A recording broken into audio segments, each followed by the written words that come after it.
One of the things that you definitely have to guard against is to see perfection as a goal.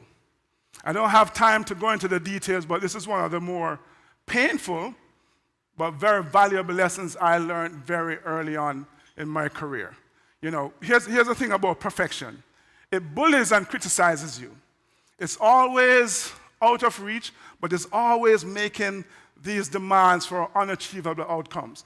And it doesn't matter what you do, it will never be enough. It saps your energy, it diminishes your ability to keep on pushing.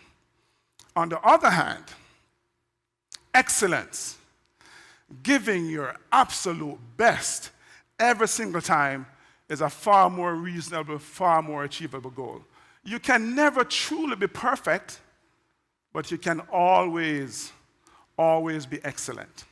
And when you get in the habit of doing things in an excellent way, guess what? You create a culture of excellence. And I'm not saying that means that you create and implement a set of rules that everybody has to abide by. Excellence is actually a choice. It's a commitment that you make to go beyond ordinary. So in other words, it's a state of being, right? So it's a way of thinking.